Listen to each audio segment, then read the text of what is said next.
il y a tout un domaine de crypto, plusieurs ont évoqué les questions d'arnaque ou de crypto-actifs. Je ne mets pas les deux exactement dans le même sac parce que ça peut être très différent, mais il est clair que sur les crypto-actifs, il y a eu des arnaques. Les arnaques, c'est quoi? C'est des gens qui n'existent pas et qui, avec des plateformes, vous demandent d'investir en vous faisant miroiter un certain nombre de choses, mais qui n'existent pas.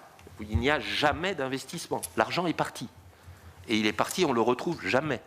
Et donc là, nous luttons contre cela avec des listes noires. Mais les listes noires, c'est en faisant fermer des sites. Nous avons fait fermer un nombre de sites très très élevé, quelques centaines de sites.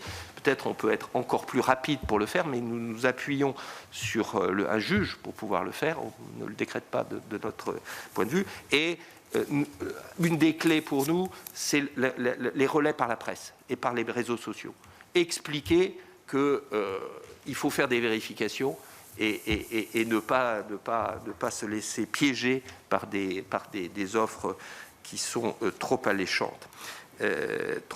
Donc ça, c'est de la formation. Derrière, vous avez dit, c'est tout à fait exact, les crypto-monnaies ont servi et servent encore à financer des opérations illégales. J'attire aussi l'attention que les monnaies fiat le font aussi, d'ailleurs. Enfin, je sais pas mais les monnaies, et on lutte, mais la lutte contre le blanchiment et le financement du terrorisme, tout cet élément est plus simple lorsque l'on travaille sur des monnaies fiat que sur ces crypto-monnaies. Néanmoins, on commence à développer tout un arsenal pour le limiter.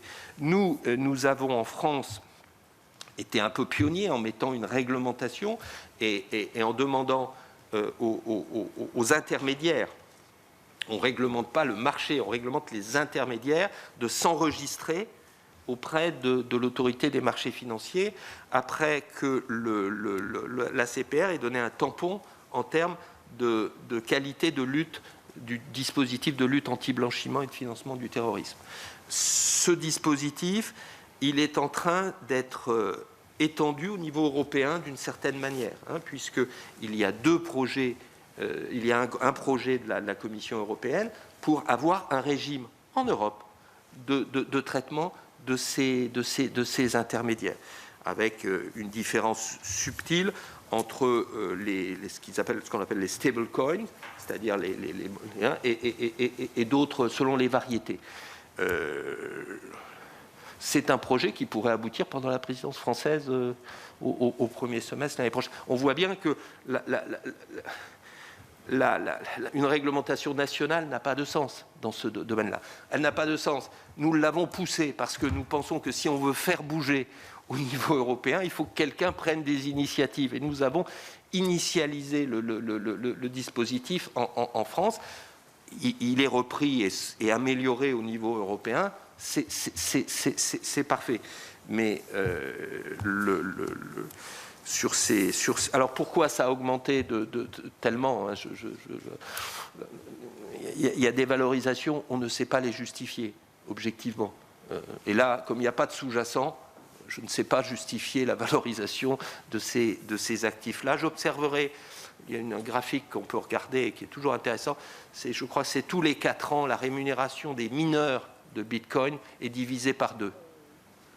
C'est-à-dire pour un même travail de validation et de minage, on divise par 2 la rémunération en Bitcoin des 10 mineurs. Et à chaque fois que l'on fait ça, on s'aperçoit que le cours augmente de façon significative. Je le mentionne en passant parce que c'est le seul graphique intelligent que j'ai vu pour avoir expliqué la valorisation. Moi, je ne sais pas faire. La seule chose que l'on peut dire en tant que... c'est de mettre clairement les risques au regard de ce type de placement, encadrer les intermédiaires pour s'assurer qu'ils ont des dispositifs de lutte anti-blanchiment qui soient sérieux et qu'ils aient des sécurités nécessaires sur leurs dispositifs. c'est ce que nous faisons. Les engagements sur le climat qui sont pris par les